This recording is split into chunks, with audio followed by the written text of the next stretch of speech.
Merci de suivre RTV. Je reçois aujourd'hui le ministre Albert Flendé. Vous êtes conseiller spécial du Premier ministre, coordonnateur régional associé de la région du Tongpi et membre du conseil politique du RHDP. Bonjour et bienvenue. Bonjour. Jeudi, les cadres du RHDP issus de l'UDPCI auquel vous appartenez ont organisé à la rue Lépic une conférence de presse pour saluer le choix porté par le conseil politique du RHDP sur Amadou Gon Coulibaly comme candidat à la présidentielle d'octobre prochain. Vous y étiez sur la table des séances. Quelles sont les raisons qui ont suscité cette conférence de presse? D'abord, merci pour l'invitation que vous nous avez adressée. C'est effectivement hier, jeudi 19 mars 2020, un jeudi, après le jeudi 5 et le jeudi 12, le jeudi 19, nous avons décidé de prendre cette date, ce jour, pour poser un acte par rapport à ce qui se passe au niveau de notre grand parti, le RHDP. Effectivement, les cadres du Rassemblement des oufouettistes pour la démocratie et la paix, le RHDP, qui sommes issus de l'UDPCI, nous étions plus ou moins, j'allais dire, à l'étroit. Et donc, après le conseil politique du 12, nous avons décidé de prendre le taureau par les cornes en demandant à nos amis qui sont dans le parti, dans le RHDP, de pouvoir être précis et clair vis-à-vis de la décision qui a été prise par une très grande partie, d'ailleurs la quasi-totalité des cadres de notre parti, des responsables du parti, à savoir que le président du directoire, Premier ministre Amadou Gon Coulibaly, est choisi comme le candidat du parti. Donc c'est pour ça que nous avons fait cette rencontre hier. Et nous étions 3 vice-présidents du parti. Les 2 autres sont des amis et frères courageux, parce que moi, ça fait quand même près d'1 an que je suis dans cette dynamique. Donc c'est la raison pour laquelle on a décidé de venir clarifier notre position et inviter les uns et les autres à être un peu plus courageux pour pouvoir travailler à visage découvert pour le candidat qui a été choisi. Alors, vous ne trouvez pas, vous qui étiez le vice-président de l'UDPCI, que votre décision est un peu précipitée, puisque le deuxième vice-président du RHDP, Mabry Troakeus, ne s'est pas encore prononcé publiquement, comme l'a fait Marcel Amontano? Non, mais ce n'est pas précipité. D'ailleurs, on est en retard, parce que depuis le 12 où le candidat a été choisi, normalement, tous les cadres à l'unisson, nous devons aller sur le terrain. Je dois dire que le coronavirus ne nous aide pas à aller sur le terrain, sinon on serait déjà en train de partir pour faire la promotion de notre candidat. Et si un jour le ministre Mabry Troakeus vous prend en contre-pied en restant au RHDP pour soutenir Amadou Gon Coulibaly? Mais je vais applaudir, ou bien au contraire, je vais applaudir. Je serais très heureux de le voir à côté de nous, ou plus exactement pour respecter la hiérarchie, nous à côté de lui, pour faire la promotion du candidat qui a été retenu par l'ensemble de la classe du RHDP, c'est-à-dire le conseil politique qui a été élargi à l'ensemble des instances. Et donc, on sera vraiment heureux de faire ce combat en sa compagnie. Depuis toujours, il a toujours été loyal et respectueux envers le président Ouattara. Il n'a fait qu'exprimer sa différence sur le choix du candidat à la présidentielle d'octobre 2020. Le RHDP, je pense bien, est un parti démocratique. En quoi son attitude est une attitude de défiance vis-à-vis du président Ouattara? Bon, moi, on ne peut pas parler de... Bon, il est respectueux, il a toujours été respectueux, dithyrambique même vis-à-vis du président. Mais pour nous qui étions dans la salle, nous avons remarqué quand même, au-delà de l'expression de sa sensibilité ou bien de sa position, qui était bon, quelque chose de démocratique, au-delà de ça, quand le Premier ministre a été choisi à l'unanimité et qu'on a demandé, le président de la République, président du parti a demandé à tous les militants de l'ovationner, j'ai remarqué, tout le monde l'a remarqué d'ailleurs, que le président Mabry ne s'est pas levé. Mais pour nous, ce n'est pas ça qui nous a poussé à faire ce que nous sommes en train de faire. Ce qu'on fait, c'est la promotion du candidat qui a été retenu. Un point très... Moi, je ne dis pas qu'il a été irrévérencieux, ce n'est pas mon problème. Mon problème, c'est que tous les militants, d'abord tous les responsables de l'UDP, de l'ex-UDPCI, tous les militants doivent vraiment en rang serré faire la promotion de cette candidature parce que ce n'est pas facile de remplacer un homme comme Alassane Ouattara. Donc ce petit retard-là, il faut qu'on le comble pour que, comme le président l'a demandé, le candidat Amadou Gon Coulibaly soit élu au premier tour en octobre prochain. Vous qui êtes proche du président Mabry, avez-vous déjà senti dans vos échanges des velléités de défiance vis-à-vis, dans son attitude, pardon? Bon, défiance vis-à-vis du président de la République, bon, ce qu'on a remarqué, c'est ce que je viens d'indiquer. Sinon, d'habitude, dans son comportement de tous les jours, donc, je n'ai pas remarqué particulièrement de défiance dans son comportement. Sauf le 12 dernier, où il ne s'est pas levé quand le président a demandé à tout le monde de se lever. Vous dites qu'il ne s'est pas levé. Pourtant, dans son intervention, nous avons vu qu'il a demandé que du dialogue. Il n'a regretté que la manière dont le candidat a été choisi. Elle n'est pas démocratique dans un parti unifié comme le RHDP, selon certains.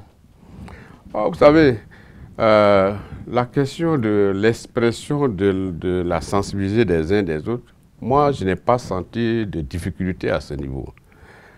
Par contre, une fois, on a exprimé sa sensibilité.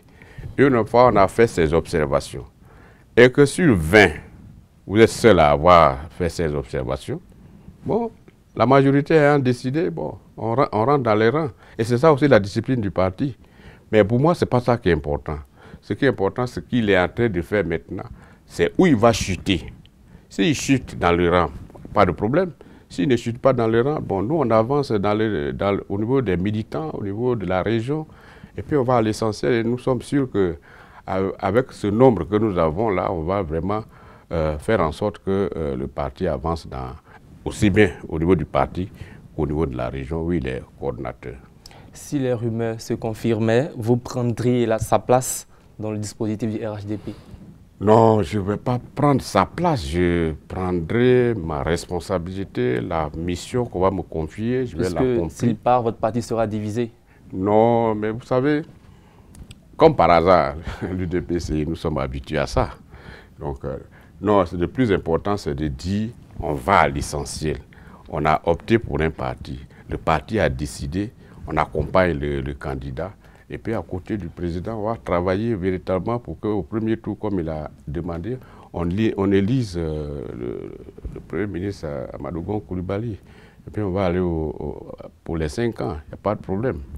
Jeudi, le ministre des Affaires étrangères, Marcel Amontano, a annoncé sa démission du gouvernement. Si Mabry Touakeus aussi s'en va, est-ce que cela arrange le RHDP?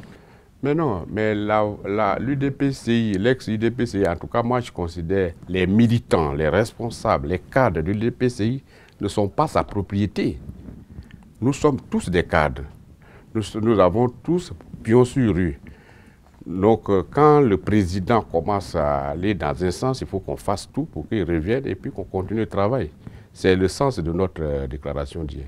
Avec le départ d'Amontano, avec ce qui s'est dit sur Mabry Touakeus, est-ce que cela veut dire que le choix d'Amadou Gon Coulibaly crée la division au sein du parti? Bon, je ne sais pas si c'est à cause du choix d'Amadou Gon Coulibaly que Amontano est parti. Pour l'instant, il n'a pas, à ma connaissance, il n'a pas expliqué pourquoi il est parti. Donc, mais Mabry, il a exprimé une opinion, il n'a pas été suivi. Sur 20 qui représentaient l'essentiel du parti. Donc, bon, il ne nous a pas encore dit que lui s'en va. Parce qu'en fait, ce qu'on doit dire aussi, c'est que Mabry il n'a pas exprimé sa candidature à la faveur de la réunion du conseil politique.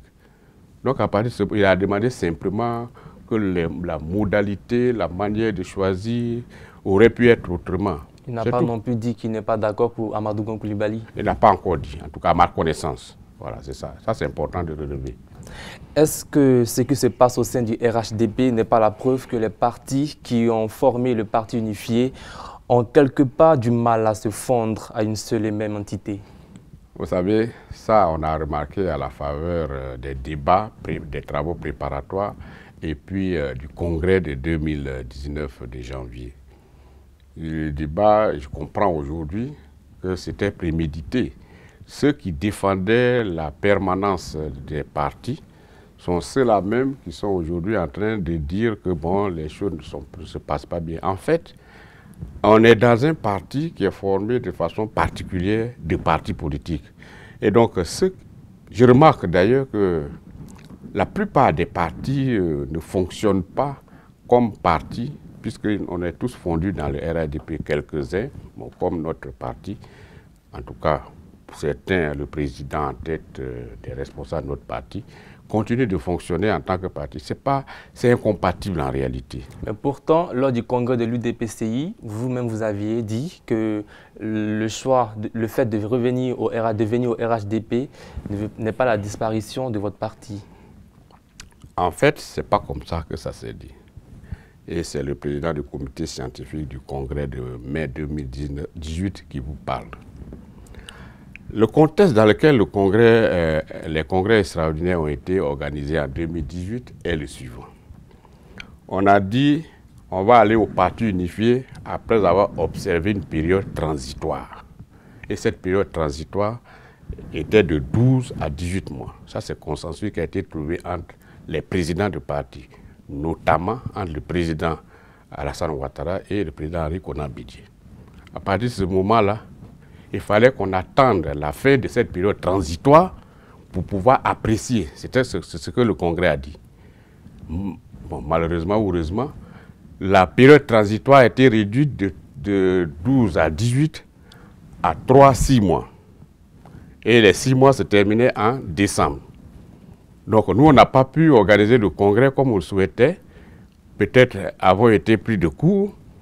Peut-être notre président a-t-il eu des garanties. En tout cas, on est allé au Congrès un mois après la fin de la période transitoire, donc en janvier. C'est de ça qu'il s'agit. Comment se prépare la journée d'hommage au président Ouattara dans votre région? Oh, vous savez, le président Ouattara, nous avions programmé, on a fait en octobre, à la faveur de la visite du Premier ministre, on lui a rendu hommage à Danané.